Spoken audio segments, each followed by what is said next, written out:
Dakar, notre plateforme d'information. Information yu leer, Feeling Dakar, yaa ngi Feeling Dakar. Di nga am info yu leer ci people et sport politique. Feeling Dakar, yaa ngi Feeling Dakar. Feeling Dakar, notre plateforme d'information. Dakar, di masawu ñëpp di jéggalu aussi du léger retard qu'on a accordé indépendamment de notre volonté gàkk-gàkk ci yoon day am et j'espère que vous comprenez que artiste bi buy dox yaakaar naa nekk ci yoon lu toll ni presse taxaw dara du ko gën a neex bu nekk ak ñoom à l'heure béréb bi ñu dajee donc on s'excuse encore une fois. Moi, c'est Abdou, le manager de Pamadja. À ma gauche, on a Ma Abdou, c'est le directeur artistique de Pamadja. Ndaye Khadi, membre du staff. Et Bakary, notre père spirituel et membre du staff aussi. Bon, on est réunis aussi après-midi pour vous convier à expliquer un tout petit peu le parcours du Grand Théâtre, avant, pendant et après. Avant, on a initié un spectacle, on a pris une salle comme tout autre.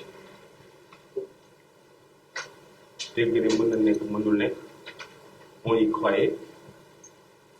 Je ne dirais pas que nous sommes les premiers, mais nous sommes en tout cas les rares personnes qui avons organisé un événement sans sponsor.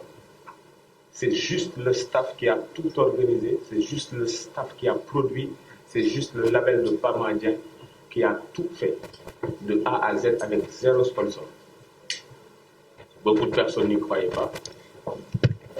Nous sommes encore une fois.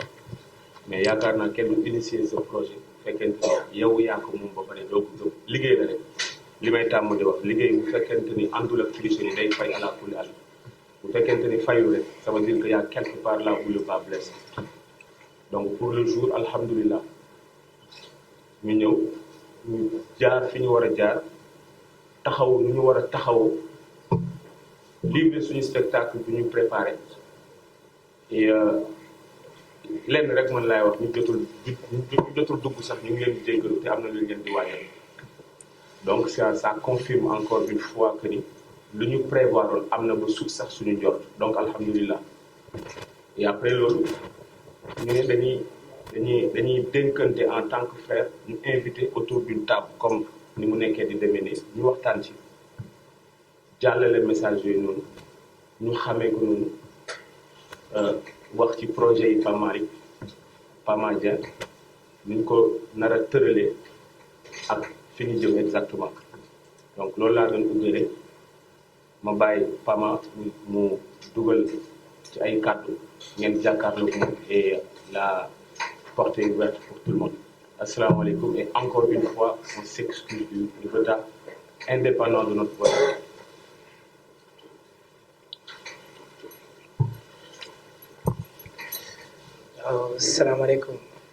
Salaamaaleykum la presse sénégalaise salaamaaleykum Sénégal salaamaaleykum àdduna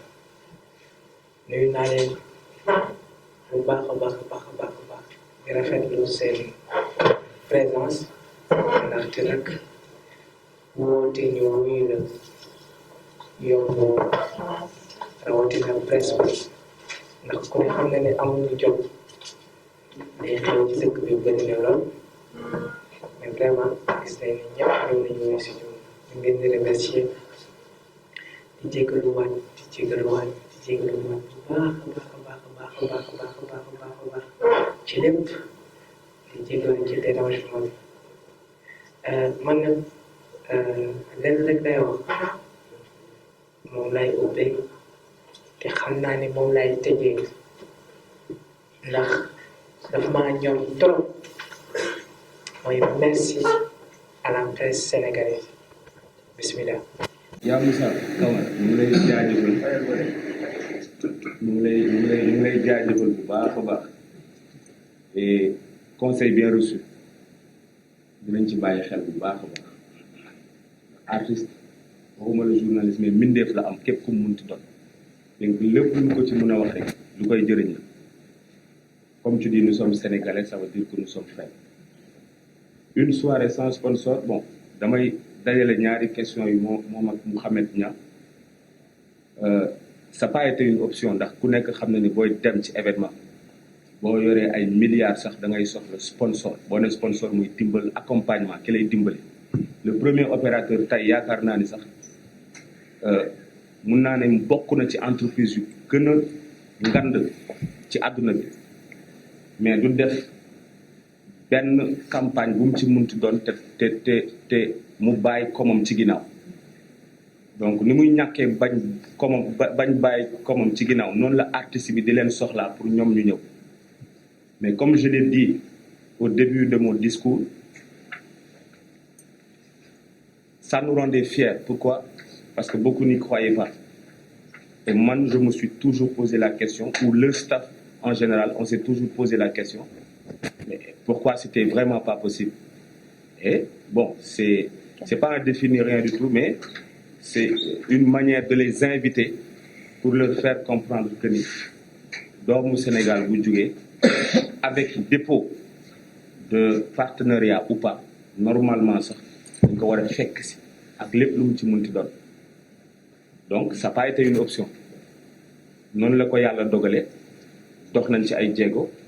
te ku wax sponsor en 2 mois nga doon partenaire ñi di liggéey ci COP am na si ay agence yoo xamante ni wala ay produits yoo xamante ni duñ ci ñeme dugg ndax boo ne sponsor déposé ko dafa am voté bi ñuy budget pour gunge la c'est pas parce que dañoo bañ mais ci seen loi d'entreprise la nekk te boo ne loi d'entreprise rek boo ko wàccee wàcc nga yor le challenge mooy en moins de 2 mois ñu ne dañ koy def kay te en moins de 2 mois def nañ donc je pense que ça a été l'essentiel. Côté bilan bon côté bilan bi man leen rek laay wax satisfaction la côté bilan satisfaction en un mot parce que bu ma déggee bilan mooy li nga ci def avant pendant et après satisfaction la lu mu laaj def nañ ko ci te def nañ en sorte que ne ñu def événement bi Grand Théâtre une salle comme Zénith comme Bercy comme Five comme lépp lu mu ci munti doon ñu ñëw toog jàkkaarloo ak ñi bëgg Pama ñi ko bëgg découvrir ak moom ñi mu bëgg wan sa musique toog nañ ñu def ko et après loolu on vous a invité on en parle donc le seul bilan pour man satisfaction. ndax ñoom ci seen kàddu nee nga am na ñoo xam ne jotuñu dugg peut-être am nga leeral yoo nga xam ne am na ay explication qu'est-ce qui s'est passé. parce que pour man ni ma ko jàppee c'est un avis personnel dañ dem ba ci jour événement bi peut-être ñi gëmul woon ne mën na nekk wala mënul nekk ñu gëm ko ñu ñëw ba ci porte bi bëgg a jënd fekk mu jeex te ñun contrat bi ñu am ak Grand Théâtre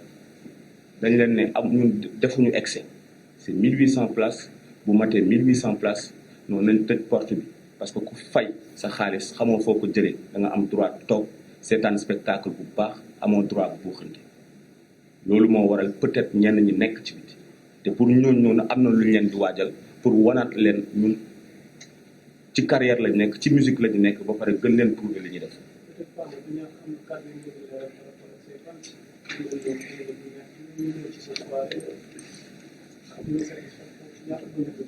waaw li may wax rek defe naa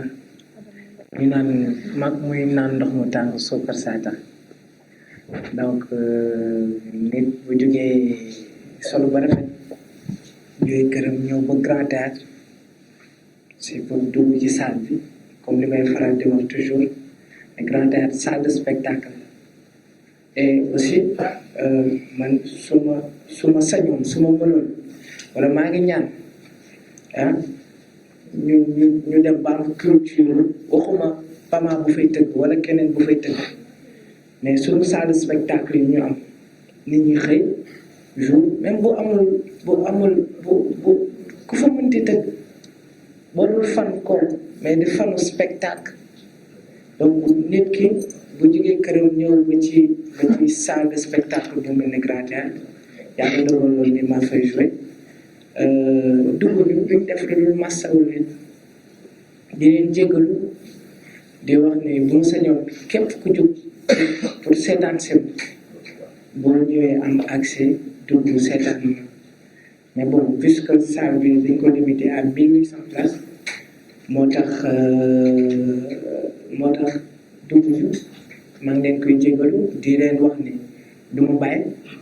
maa ngi xool ak sama staff lan lañ leen mën a préparer loo xam ni vraiment lañ leen defal comme spectacle bi ñu bëggoon assister li ma moomoo di wax nee na ma moom dafa xaw a pànk tuuti nee na ma dafa am ay xaritam yoo xam ne daf leen doon woo ne leen gaaw leen ngeen ñëw ñu naan kan waa mais grave yaa ngi ne daa yegg si xol salle bi fees ci biti fees moo woo leen ne leen jëm ngeen di ñëw salle bi fees na toog leen seetaan ko foofu donc ñu ngi dama ciy wax ne rek ñu ngi jégalu ñëpp bëggee ko woon noonu bu ñu paree vendredi samedi gars yi reposé nañ ba 13h si ngoon si ñu def évaluation le dimanche ñu enchaîné ak tournage vidéo bu bees pour l'instant farañ yemagul gars yi nag fan si ñu ngi demandé ay raxas ak yooyu ay xam naa ne dinañ leen ko def rek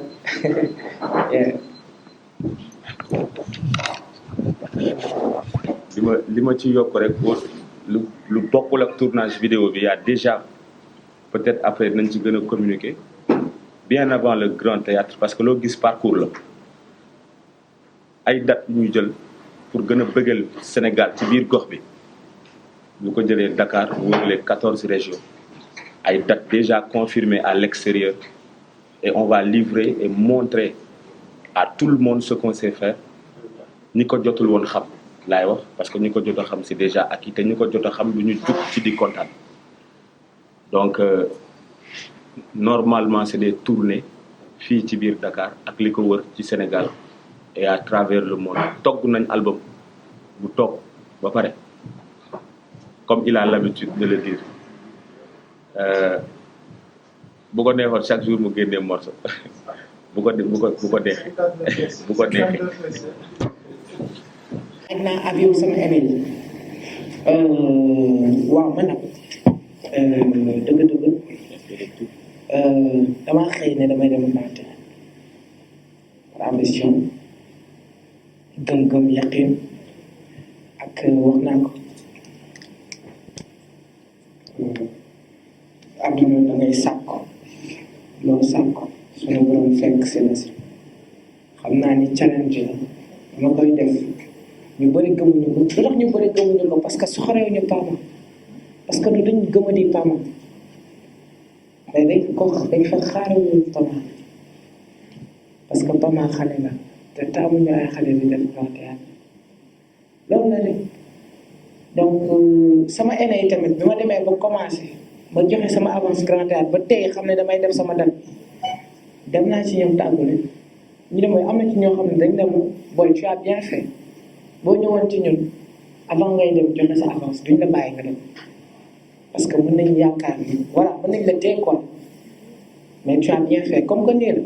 mais demal ñu gunge la ñaanal la yàlla may la ndam et noonu lañ ko defee ñoom ñëpp sama en yëpp maa ngi leen di nuyu ñoom ñëpp jàpp donc ñu ngi dama ciy wax ne rek ñu ngi jégalu ñëpp bëggee wuñu ko woon noonu jërëjëf. Feeling Dakar, notre plateforme d'information.